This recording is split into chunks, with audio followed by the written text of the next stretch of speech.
दुनिया के ऐसे तमाम देश हैं जो भारत के करीब आना चाहते हैं और उन देशों की लिस्ट में अब तुर्की भी शामिल हो चुका है। तुर्की चाहता है कि वो ब्रिक्स का हिस्सा बन जाए। तुर्की ने ब्रिक्स देशों की पूर्ण सदस्यता के लिए आवेदन किया हुआ है, जिस पर ब्रिक्स के सभी देशों को सहमति बनानी होगी। और ये जो जारी बात है, वहां पे एर्दोगान जो है वो रिक्वेस्ट करेगा पीएम मोदी से कि आप हमारी मदद करें, हमें उसको बनाने में, मेंबर बनाने में ब्रिक्स का। देखें, ये होती है जहां भी आप देखें, यहाँ पे आके पाकिस्तान जो है वो इररेलेवेंट हो गया है, क्योंकि पाकिस्तान भी तो उसी लाइन में लगा है जिस लाइन में टर्की लगा हुआ है।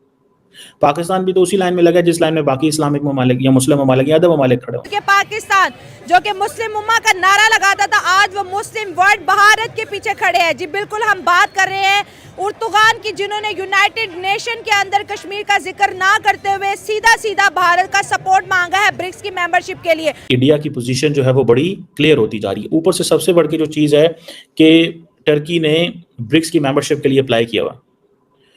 जब ब्रिक्स की मेंबरशिप के लिए अप्लाई किया हुआ है तो वहां पे आप एंटी इंडिया लगे रहेंगे, तो जाहिर बात है इंडियंस तो उससे खुश नहीं। हकीकत को देखें ना, तो हम इंडिया के प्रेजेंस को कभी भी इग्नोर नहीं कर सकते हैं, क्योंकि उनकी आबादी 1.4 बिलियन है। टर्की को भी नजर आ रहा है कि इंडिया कितना बड़ा मार्केट है, और हमारे पास सबसे बड़ी बात यह कि हमारी जीडीपी भी निगेटिव में चल रही है। तो दुनिया हमें क्यों साथ दे। पाकिस्तान के लिए it's a challenging situation in a sense कि अगर रजब तैयब एर्दोगान जो है वो भी साइलेंट हो जाते हैं, तो मेरा ख्याल है यही वजह है कि इंडिया जो है वो समझता है कि वो अब कॉन्फिडेंट है। ठीक है, तो दोस्तों, हाल ही में ब्रिक्स की बड़ी मीटिंग होने वाली है, जिसमें प्रधानमंत्री मोदी और तुर्की के राष्ट्रपति रजब तैयब एर्दोगान की भी मुलाकात होने वाली है। पर पाकिस्तान के प्रधानमंत्री को इस मीटिंग में भारत से मिलने का मौका नहीं मिलेगा। यही बात पाकिस्तान के लिए एक झटका बना हुआ है, क्योंकि भारत तुर्की को अपना दोस्त बना सकता है, लेकिन पाकिस्तान को नहीं। पाकिस्तान इस बात से परेशान है कि भारत अब ब्रिक्स जैसे संस्थाओं में भी हिस्सा बनने नहीं देना चाहता। इससे पाकिस्तान के प्रधानमंत्री की हालत खराब है और पाकिस्तानी मीडिया में रोना धोना मचा हुआ है, क्योंकि आपने देखा ही होगा कि हाल ही दिनों में भारत और तुर्की के रिश्ते सुधरने लगे हैं। यूनाइटेड नेशन में तुर्की ने कश्मीरी मुद्दा नहीं उठाया, जो कि पहले उठाया करती थी। पाकिस्तान का साथ भी दिया करता था। इसके अलावा जब तुर्की में भूकंप आया था, तब भारत ने सबसे पहले मदद भेजी थी। इस मदद से तुर्की की सरकार का भी नजरिया बदला हुआ है। तो अब तुर्की सरकार ने भी भारत से अच्छे रिश्ते सुधारने की कोशिश कर रही है, ताकि वो ब्रिक्स में भी शामिल हो जाए। इसी वजह से तुर्की का राष्ट्रपति ने पीएम मोदी से मीटिंग की रिक्वेस्ट की है, और अब भारत भी तुर्की को अपना दुश्मन नहीं मानता। पाकिस्तान का इसमें शामिल होना मुश्किल लग रहा है, लेकिन बावजूद इसके चीन की एक और कोशिश जारी रहेगी और भारत भी कोशिश करेगा कि पाकिस्तान को यह सदस्यता ना मिले।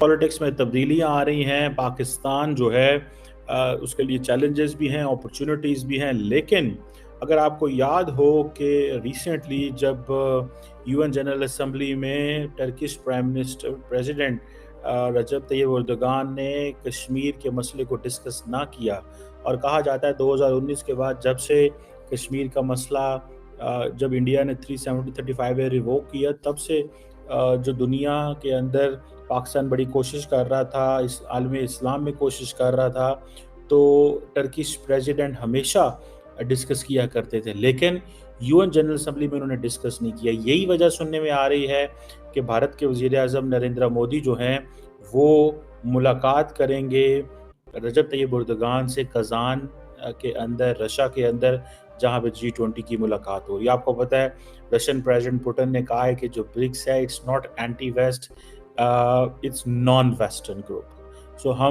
वो कह रहे हैं कि हम एंटी वेस्ट नहीं है, ताकि लोगों को मज़ीद, वो ममालिक को मज़ीद लेके आना चाहते हैं इसके अंदर। बहरहाल पाकिस्तान के लिए it's a challenging situation in a sense कि अगर रजब तैयब एर्दोगान जो है वो भी साइलेंट हो जाते हैं, तो मेरा ख्याल है यही वजह है कि इंडिया जो है वो समझता है कि वो अब कॉन्फिडेंट है। ठीक है जी, मुझे ज़ाती तौर पे जो मैंने चीज़ महसूस की कि जब एससीओ की समिट के दौरान प्राइम मिनिस्टर ने कश्मीर का जिक्र ना किया, तो मैंने इस पे जो कमेंट किया था, मैंने यही कहा था कि इट्स बिकॉज कि इंडिया पाकिस्तान के जो बायलैटरल मसले हैं वो एक मल्टीलैटरल फोरम में डिस्कस नहीं हो सकते। लेकिन अब सुनने में आया है कि पाकिस्तान जो है उसने, कई लोग कहते हैं जी कि हमने गुडविल जेस्चर दिया, कई लोग कहते हैं कि हमने थोड़ा पीछे हट गए। असल में ब्रिक्स में जो डिसीजन मेकिंग होती है वो कंसेंसस पर होती है, मतलब अगर सारे मेंबर्स किसी डिसीजन के ऊपर वो एग्री करते हैं तब वो डिसीजन ब्रिक्स मेंबर्स लेते हैं। अगर कोई भी मेंबर उसमें वो डिसएग्री करता है किसी भी डिसीजन या पॉलिसी के हवाले से तो फिर वो नहीं होता। और क्योंकि अब अगर इंडिया पाकिस्तान की एंट्री को रिजेक्ट करता है तो पाकिस्तान, चाइना, रशिया और ब्राज़ील जैसे और साउथ अफ्रीका और अभी ब्रिक्स की एक्सपेंशन भी हुई है जिसमें इजिप्ट, इथियोपिया और अर्जेंटीना वगैरह। अर्जेंटीना ने जो कि उसने मेंबरशिप नहीं ली, बट जितने दूसरे मेंबर्स हैं जिसमें सऊदी अरेबिया और ईरान वगैरह भी आते हैं, यूएई भी आते हैं, तो उनके थ्रू इंडिया पर वो प्रेशर इंक्रीज करवा सकता है पाकिस्तान के वो अपनी ब्रिक्स की जो मेंबरशिप है वो ले सकें। क्योंकि देखिए ना, इंडिया एक हद तक इस चीज़ को ब्लॉक कर सकता है, उसके बाद इंडिया का भी आगे जोर नहीं चल सकता। लेकिन अब आप देखें ना कि लास्ट ईयर जब जून में चाइना ने पाकिस्तान को इनवाइट किया था, क्योंकि चाइना ब्रिक्स को होस्ट कर रहा था, तब इंडिया ने वीटो कर दिया था ये कह के कि वो मुल्क जो दहशतगर्दी करे, हमारे मुल्क में आके हमारे लोगों को घुस के मारे, हम उनके साथ एक टेबल पर नहीं बैठ सकते।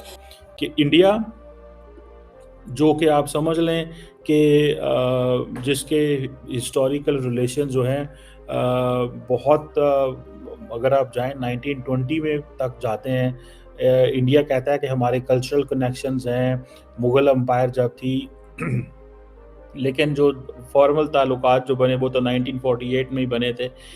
लेकिन मुझे ऐसा लगता है कि with every passing day Pakistan की जो सपोर्ट है वो कश्मीर के हवाले से वो कम होती जा रही है।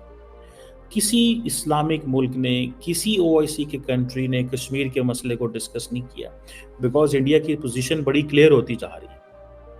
इंडिया की पोजीशन जो है वो बड़ी क्लियर होती जा रही है। ऊपर से सबसे बढ़ के जो चीज़ है कि टर्की ने ब्रिक्स की मेंबरशिप के लिए अप्लाई किया हुआ।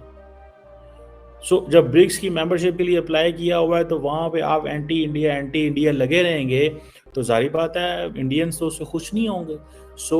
आपको पता है जो ब्रिक्स के जो फाउंडिंग मेंबर्स हैं, Brazil, Russia, India, China and south Africa, उन्होंने लेकिन कश्मीर मुद्दे पर पहले दोनों देशों के बीच तकरार होती थी। अब तुर्की ने इस मुद्दे को उठाना बंद कर दिया है तो दोनों देशों के बीच अब 10 अरब डॉलर का व्यापार भी होता है। इसमें बातचीत तो करना बनता ही है। अब पाकिस्तान को इससे बड़ा झटका लग रहा है क्योंकि उसको लगा था कि भारत हमेशा उससे दुश्मनी करेगा, लेकिन भारत ने तुर्की के साथ संबंध सुधारने का फैसला लिया है। पाकिस्तान के प्रधानमंत्री से पीएम मोदी की कोई मुलाकात नहीं होगी, इस वजह से पाकिस्तानी मीडिया में हंगामा मचा हुआ है।